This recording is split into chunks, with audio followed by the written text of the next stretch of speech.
Hey friends, welcome back to What Couples Want. In today's episode, it's less about the surface level trends and more about what's happening underneath the booking process right now. Couples are comparing, researching, and deciding who feels trustworthy long enough before they ever reach out. In this conversation, we're getting very specific about how that trust is built. We're going to be talking about how Google decides who gets shown, why reviews play a really big role, what activity really means behind the scenes, and how email marketing quietly supports sales when social media falls short. We're also digging into when to ask for reviews, what to do after someone downloads a freebie, and how systems like email, Google, and social proof work together to influence decisions before an inquiry ever happens. If you've ever felt like people are finding you but choosing someone else, this episode is designed to give you clarity on why that happens and what actually moves the needle. Our guest today is someone who works across many industries and sees these patterns play out far beyond weddings. Allison is the founder of Made in Marketing, where she helps service-based businesses strengthen their Google presence, build real social proof, and create email systems that support long-term visibility and sales. She works with business owners who are great at what they do, but feel really confused about why their online presence isn't converting the way it should. Her approach is practical, strategic, and focused on consistency. This conversation is especially timely because couples are researching earlier, relying heavily on Google reviews and making decisions faster. Hi, Allison. Welcome to the show. Thank you so much both for having me. We're so glad you're here. Oh, we're so excited. On a personal note, Allison's like the greatest human ever. She's such a hype queen and Thank she's been you. so great. So, for anyone who doesn't know you, can you share with us a little bit about who you are and what you do? Yeah, so like you mentioned, I run a holistic marketing studio for established creatives and service providers. Our goal is to build systems that elevate our clients' visibility, attract their aligned clients, and support their sustainable growth. So that looks like digital marketing, social media marketing, email marketing, content production, and a lot of SEO work too. And you've been doing this for a minute. Yeah, I come from the agency world, and then I've been running Maiden for about 2 years. So photographers and creatives often ignore like Google My Business. Why is this such a missed opportunity for these businesses? Yeah, so slept on, especially for service providers. I think a lot of service providers don't realize that you actually don't need to have a brick and mortar shop or studio to create a Google business profile. It's a really great way to build that social proof in the exact moment people are comparing options. Because I know, like, I'm technically Gen Z and I like to think that people, they must find me through Instagram, but actually a lot of people really do consider their Google searches when they're looking for like wedding vendors. So you really want to grab their attention right when they're searching. Otherwise, that could be a huge missed opportunity. And it's also free real estate in search results. It's a lot easier than going crazy with your website SEO. And I also guarantee many of your competitors are not even on Google business profiles. It's a great opportunity. It's free. There's just so many ways to use it. I look at Google reviews all the time when I'm Me traveling. too. Like, what's the best place restaurant to eat? Or photographers, like, do they have good reviews? Social proof is so important. I love seeing like photos on someone's Mhm. Google My Business profile too, which a lot of people sleep on. Like, some people don't update their photos on Google My Business at all, which is wild to me. Like, photographers who have their photos from 7 years ago and haven't uploaded ever since. And I'm like, why? Like, you've gotten so much better. Like, people need to see this. Yeah, 100%. Yeah, and it's like, if you're a photographer, like, let's update those photos. Yeah. Some photographers, they have a hard time like collecting reviews or prioritizing it. How much does Google actually weigh reviews when trying to decide like who to show? It's actually a little bit of like an interesting system. So not all reviews are weighed equally in Google's eyes. They actually have a little bit of a point system for the reviewer themselves. If you've left a review at like a local restaurant, for example, you might have gotten an email like, oh, you just got 10 points. And there's an idea that that point system comes into play on the business side also when they're looking at weighing reviews. Google is looking at recency and frequency. New reviews are more valuable than old ones, which makes sense because, you know, you want consistent, steady streams of new reviews. That usually signals an active business. They're also looking for detailed and specific content content. They're looking for reviews that are longer form, 200 plus characters, that offer specific details about the service or product. You may notice sometimes if you look at someone's profile, you'll see really long reviews, or sometimes you'll see like someone simply just left like a 5-star review and didn't say anything. The review that's 5-star with the longer content is actually ranked higher in Google's eyes. And they're also looking for review reliability. Google favors reviews with a history of consistent, balanced feedback, and often reviews from something they call local guides or users who have contributed multiple reviews carry a lot more weight. Also, of course, SEO, they're looking for keywords and context. So they're looking for reviews that mention specific services or keywords. So, like location, name of the specific service, and they're also, like we talked about, looking for photos and media. Reviews containing photos act as stronger trust signals than reviews that don't have them. They're also more likely to be featured as most relevant. Then there's also negative signals. So if your Google business profile is I getting all these reviews that are in a short time span, and from people who have never left reviews before, Google might see that as suspicious because they're looking for a sudden influx of reviews from one IP address or like very short, generic, overly polarized reviews. Those things can be filtered or sometimes removed from your Google business profile.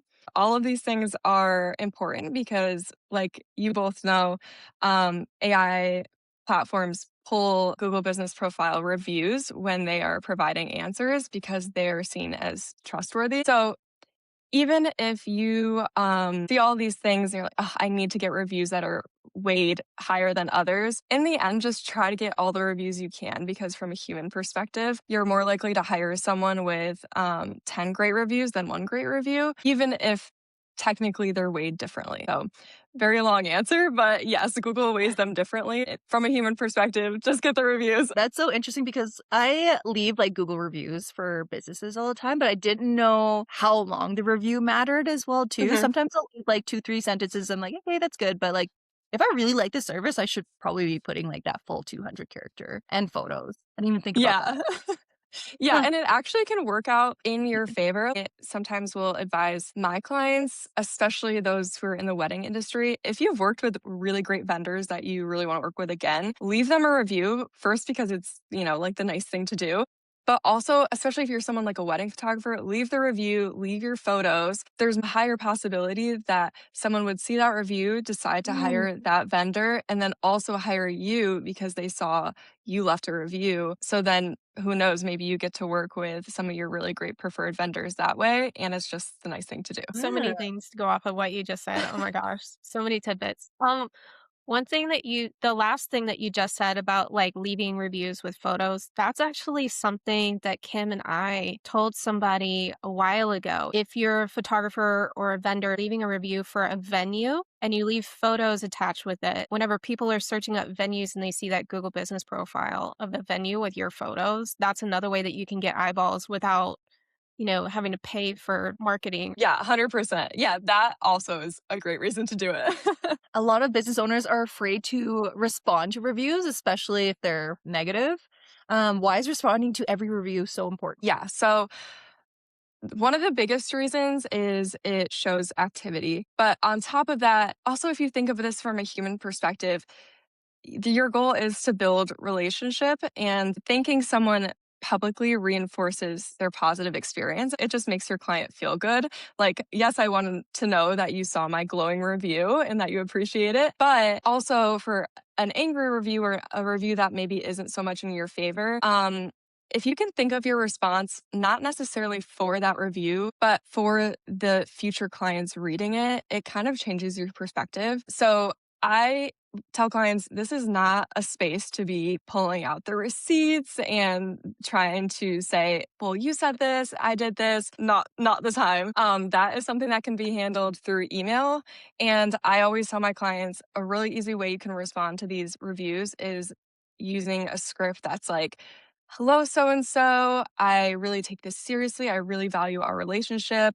Um, I reached out to you personally through email. I would love to get this resolved. I want to say, I think it's about 40% of reviewers will actually change their negative review based on the experience that they have after leaving the review. So not only do you get the opportunity to possibly change that review, but it also looks really good to people who are new to your business, seeing the way you handled that. Sometimes when you leave it blank, it can look like maybe you just don't care. Maybe the complaint is valid, or maybe you're not even in business anymore. Who knows? Always respond to every single review, even the ones that can be really tough to read. So, you mentioned about staying active on the Google business profile. Can you explain what activity really means? Yeah, so like all SEO things, sometimes people have differing opinions on this, but from the more recent research, we've seen one of the main ranking factors on Google business profiles is activity. So that is looking at, are they active? Are they relevant? Are they trustworthy? It can look like adding new photos, posting updates, responding to reviews, maintaining consistent hours, services, all of those things. So it's not necessarily that one singular thing makes you rank higher. It's that all of these things combined in the activity and how often you're doing these things is what can help you rank above some of your competitors. And like I mentioned, I can guarantee that your competitors are not posting updates. They're not going back, making sure their hours are good. Like, I can guarantee it because when I go in and see people's profiles, especially for like wedding photographers, I look at their competitors, the 3 competitors they give me, and I either can't find them, they haven't been updated since 2017, or they're just not around because a lot of people don't realize they can have one or they're not verified. You're already getting a huge step up, but if you really want to rank higher on Google business profiles, it does have to do with how relevant someone's search is or how active you are. And there's like a lot of other little things that go into it, but really it's the activity.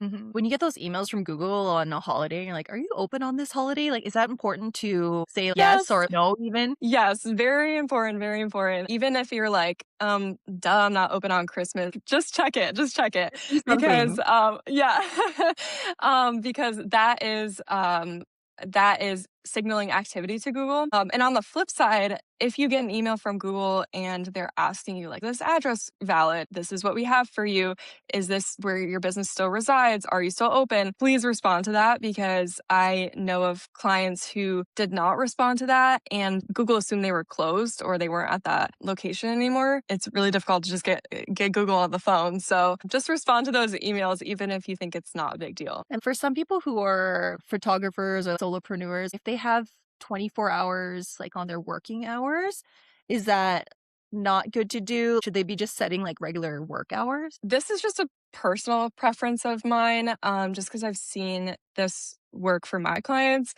Not only are you signaling activity when you do get those types of emails, which you won't get if you say you're open 24 hours, but it also is positioning you as like an always available option. Sometimes it can correlate to like budget friendly or cheaper if you keep the 24-hour like business hours, depending on your market, depending on what you do, you might not want to be perceived in that way. It also sets an expectation of instant responses at all hours, which I love my sleep. Like, please don't email me at 1 a.m. If you want to position yourself as higher budget, if you want to set those boundaries, then I always advise my clients at least put 9 to 5, Monday through Friday, or whatever works for your schedule. Maybe you only do 9 to 3, something like that. Google does favor businesses that maintain accurate current information. You really want to make sure that you're keeping those hours current and accurate, and especially for like those holiday emails that we talked about. It's not a huge ranking factor, but it really does contribute to overall profile health and the way you're positioning yourself. Google now allows scheduled updated posts. How should creatives be using those strategically? And like, can you explain what updated posts are? When we talked the other day, we were like, oh my gosh, because I think both of us used to like set reminders for ourselves to do these. So it's really cool that they're doing scheduled posts now. These scheduled posts are within your Google business profile and they show up under your key business information. You can use them for offers, promotion, dates in your business. For my wedding clients, I always say use them for press features and recognition. If you got featured in like, for example, this is a great way to show that. And really repurposing all the content I'm sure you're already creating for something like that. You can do limited time offers. So like mini sessions, that can be a great thing to put on there too. You could repurpose any of the content that has done really well for you. Maybe you did a blog that is all about choosing the right venue for you or something like that. You might as well put it there because you already wrote it. It's already on your website. And you could do podcast episodes, media, things like that, or event announcements. So if you're doing a styled shoot, you could use it for that too. It really isn't anything like TikTok or Instagram where you have to be posting once a day, sometimes twice a day. It really can be up to you. I say like at least 3 times a month. And especially now that you can schedule them, it makes it a whole lot easier. If you can Oh, do more than that, that is great too. Really, with all of this stuff, doing something is better than doing nothing. Whatever you can do capacity wise, but hopefully the scheduled post makes that a lot easier. 3 times a month. Okay, okay. That's good to Yep. know that. A lot of our audience are service providers. We hear pretty often that they don't want to put their personal address on their Google business profile. Do you recommend in that instance putting like a service area? What's kind of your take on? It's definitely important when you're setting up your profile, you take the address stuff very seriously because if you do it wrong, it won't allow you to be verified.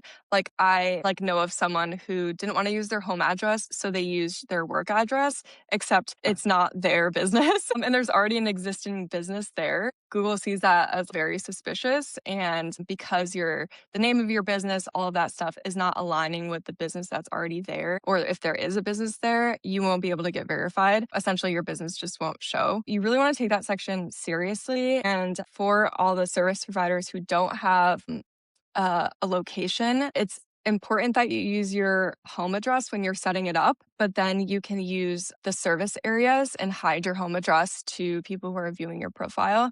That is hugely important to get right because um, a lot of the people I talk to will have their service area set as the United States, not realizing that Google business profiles are created for local SEO. So I always tell my clients, leave the heavy lifting of the broader destination areas to your website SEO and focus on things like blogs and if you podcast, something like that, or just like the keywords on your website, and make sure that your Google business profile is really tight on the locations that are local to you. So generally 10 to 20-mile radius from your base and then 3 to 5 specific neighboring cities or towns. And that is how you're going to get found locally, which is what a Google business profile is for. Really, it's quality over quantity here. You really want to dominate one area rather than be invisible to everyone. So go hyper local rather than cast a wide net. And please don't do the United States thing because you'll show up like in the middle of the ocean and no one will be able to find you. And it's just very confusing.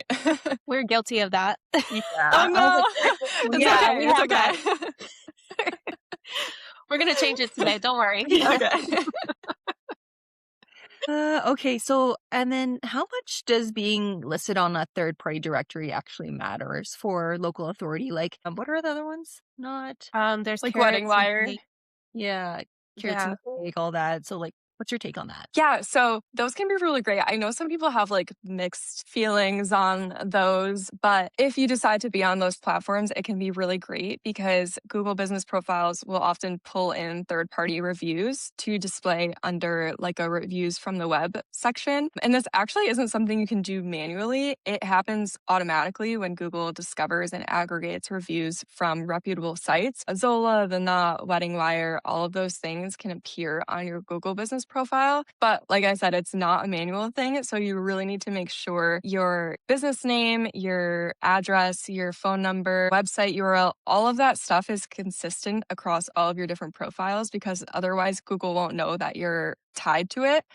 AI tools pull from those directories as well. It can be a really great way to holistically pull these things together, especially if you have really great reviews. Like I had a client who had been a wedding photographer for 17 years. She had over 300 reviews on like Wedding Wire or The Knot or one of them, a ton on a different platform, and then a ton on her Google business profile. And when you scroll down her profile, it said like 5 out of 5 Wedding Wire, 5 out of 5 The Knot, and then like enter her reviews. So it's just a really great way to like reinforce, yes, people are saying amazing things about you on Google business profiles, but are they also saying amazing things about you on these other platforms as well? So there's just a lot of really great things that can come from that. But yeah, you do have to make sure all of your information is consistent.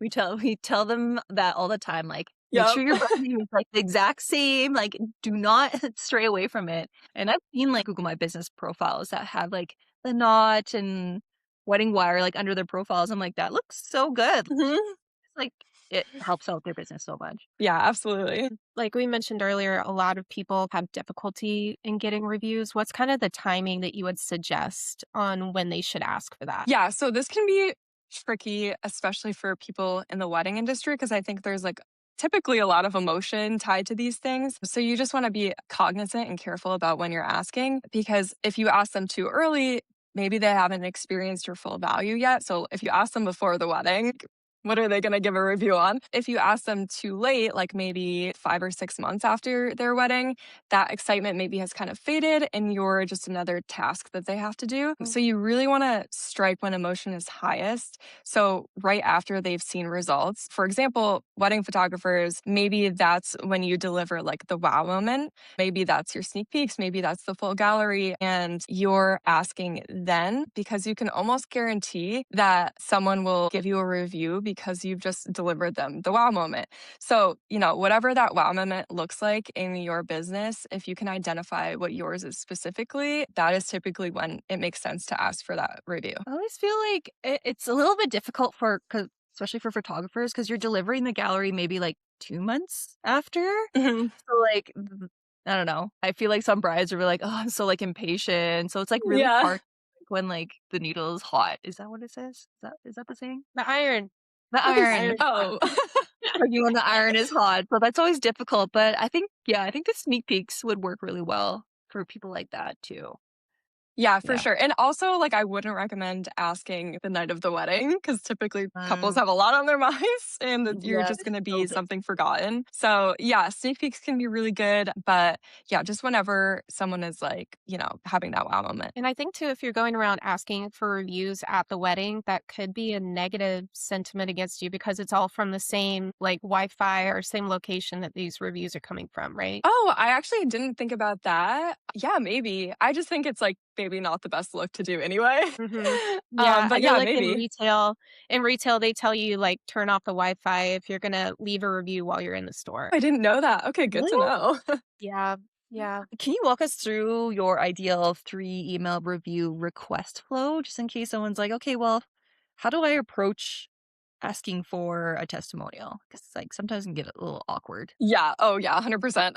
So, my best advice here is to really invest in an email marketing platform that you like and you understand because this can all be automated and you don't even have to think about it. So, the request flow that I use for my clients, and this looks obviously different for every type of business for the exact copy. Typically, email one is that wow moment. So, the thank you and the gentle review request. So, that's delivering that experience. And thank you for working with me. I would be honored if you left me a review here and link directly to your Google business profile. And then, secondly, I do a reminder and a value driven ask.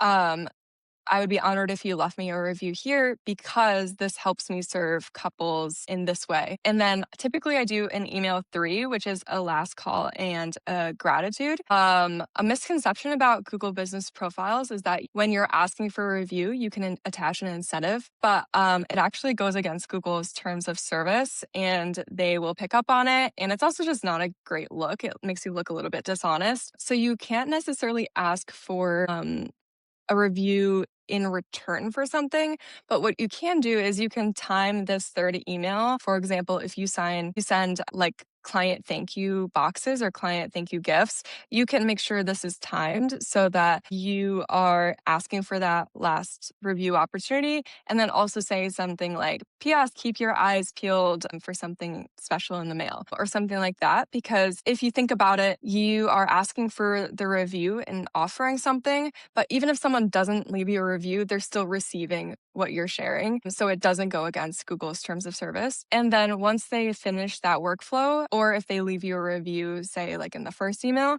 then they get added to your general newsletter list. But that's typically the flow I use for most of my clients. And like I said, it can look a little bit different depending on if there's something unique about your business. But yeah, that's typically how I do it. That's so smart. I feel like that gives them that warm, fuzzy feeling without being salesy or pitchy. That's very strategic of you, the way that you laid that out.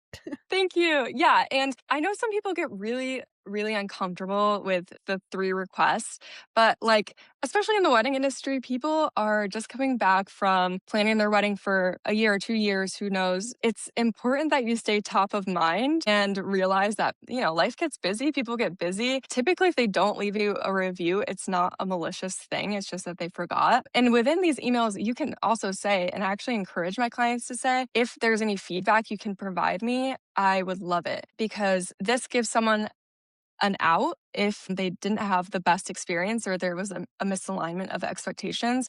You're not just giving them the option to go to your Google business profile and leave it for everyone to see. You're actually giving them an option to just reply to your email and share their experience there. We all want the feedback. It's good stuff. But, sometimes we just don't want everyone to see someone's feedback. Mhm. Yeah, I'm sensitive. Yeah, same. I feel like it gives them a chance to vent, without doing it publicly for sure. Mhm. So, email marketing is like actually super underutilized. In your opinion, because you're the email marketing guru, why is it such a powerful tool? Yeah, very powerful tool. And I know with TikTok being acquired or something, I'm not exactly sure the language there, but something's going on with TikTok. We know Instagram, the data just isn't looking in favor of creators and businesses. It's important not to just rely on these platforms because you don't have any control over them. Email marketing is a very low effort, very casual channel with lots of options to automate.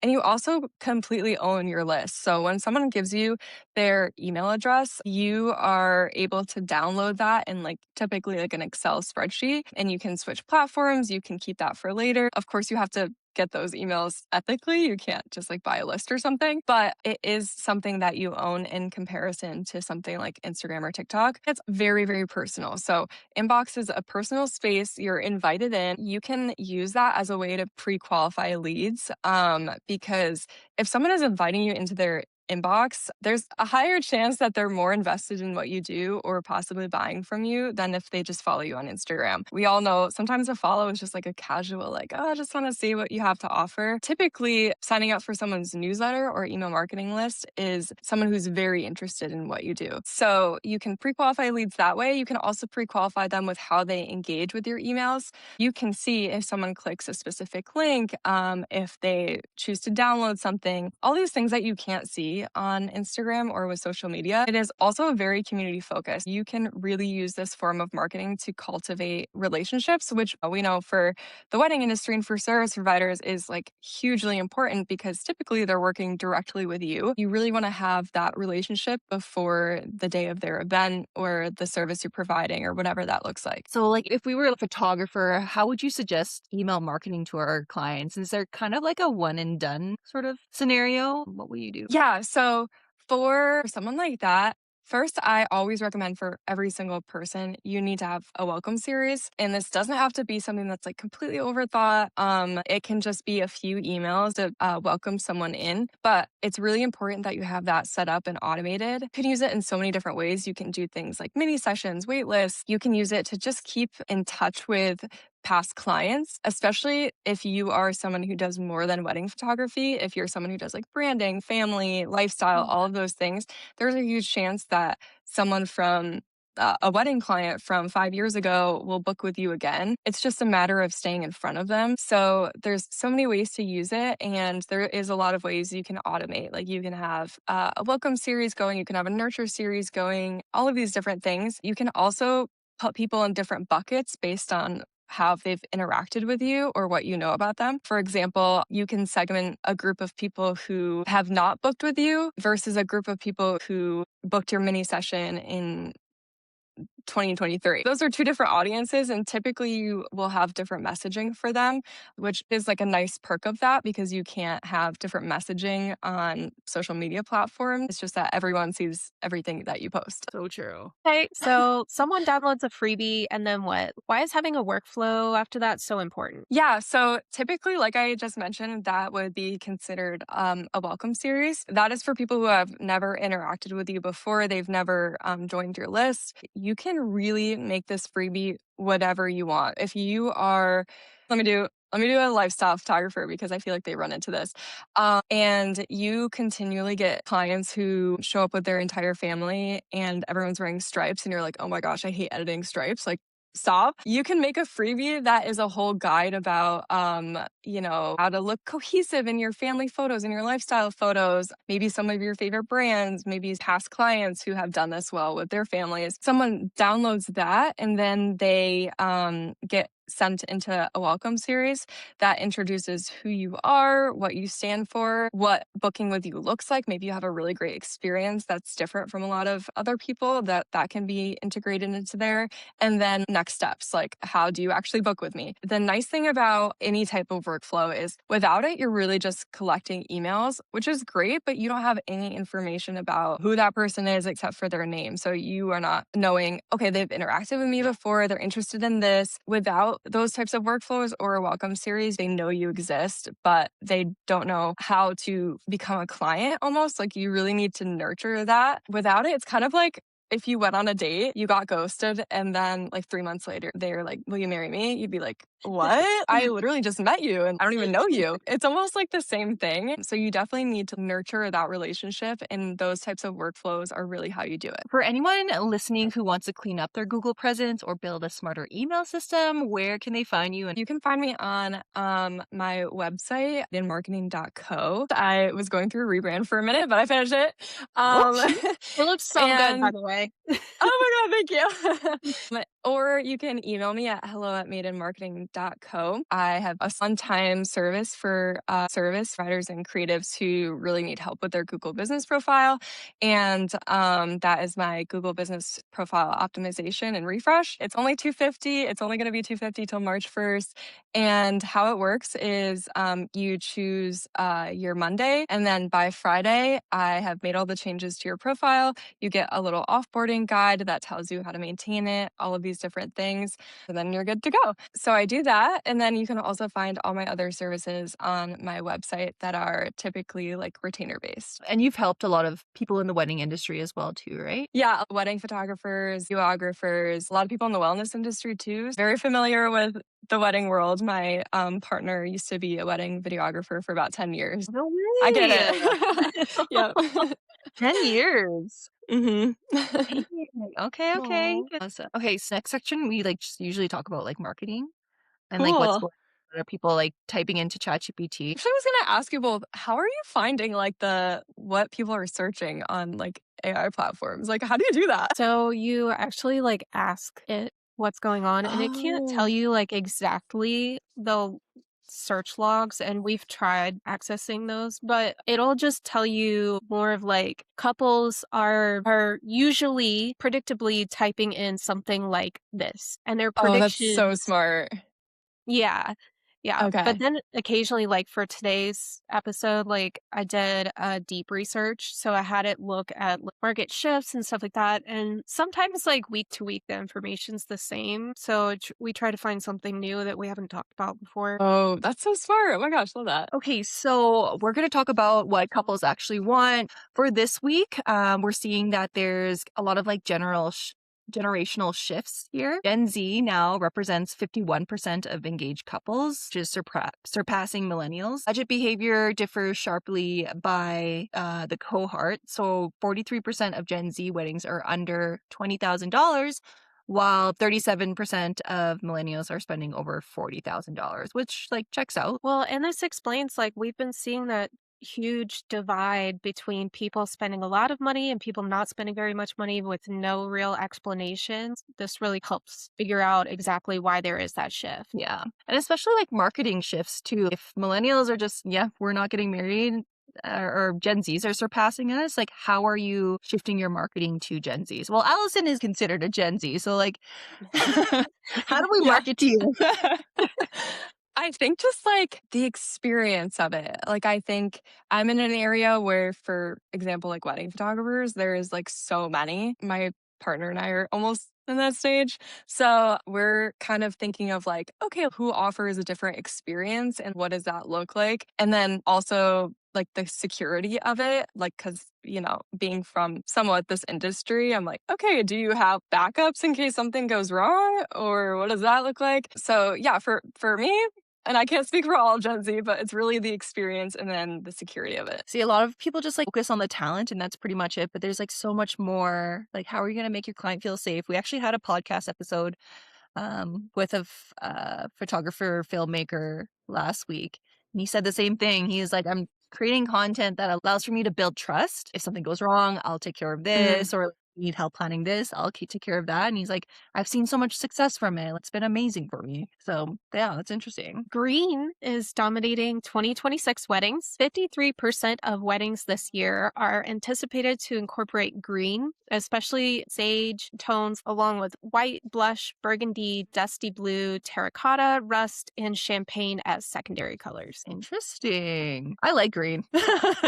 I feel like green is very millennial vibes, though. Remember, like all the greenery weddings? Yeah, I do. Yeah, I do love greenery weddings. Do you like green, I can't Allison? prove this, but I feel like this is somehow related to like romantasy books. I don't know how, but I just feel like there's a connection. Like the darker greens, very woodsy. Maybe there's something there, or maybe that's just me. I'm surprised too, though. I do feel like that's like a little more millennial. Like it makes me think of barn weddings a little bit. Mm-hmm. Yeah, you're Well, right. Those tones do remind me of barn weddings. Seasonality remains consistent. Fall accounts for the largest share of weddings. Summer continues to grow. October remains the single most popular month to get married. And January and February are still like the least popular months for weddings themselves, even though planning activity is pretty high. Sort of normal, especially in like South Carolina, right? summer weddings tend to be a little bit of a dip, but fall is the most popular because it's the best weather-wise. Mm, so hot over there. But for us, like it has to be in the summertime. Everything, every other month, you're like, it's way too cold. It's way too cold. Yep. Allison, we talked about this before, but I went to a wedding last August in South Carolina, and it was a black tie wedding, and the men had I to feel wear like that's like tuxedos. criminal. And it was an outdoor wedding in the I'm- direct oh sun. my God. So you had to sit in the direct sun during the ceremony. Luckily, I was late, so I missed the whole ceremony and I got to skip straight to the part where they went inside. But You yeah, were late? Why were I you was late? Why were you late for wedding? I'm always late for weddings. Always. Oh my gosh. Can't even imagine like black tie. Oh my goodness. That's rough. I would have some beef with that person after that. I can't lie. That was one of the moments where I was grateful to be a woman and wearing like a flowy dress. Yeah. Yeah. Would pass out. I'm surprised none of the guys passed out. They were sweating like all get out. You guys. You could see it running down their It was so Oh sad. my God. All right. So when you take a look at today's episode and you zoom out, all of this points to kind of the same conclusion. Couples are planning earlier, researching harder, and making decisions based on clarity and trust long before they ever send an inquiry. Google reviews and email aren't just marketing tools anymore. They're part of the decision-making process. If this episode made you rethink about how your business shows up online, how you collect reviews, or how you follow up with interests. That's exactly the point. You can find Allison and learn more about her work at madeinmarketing.co, and we'll link everything in the show notes. Thanks again for listening, and we'll see you next time on What Couples Want. If you liked this episode, please like and share with another wedding vendor who you think would benefit from Allison's wisdom. See you next week. Thanks, Allison. Bye.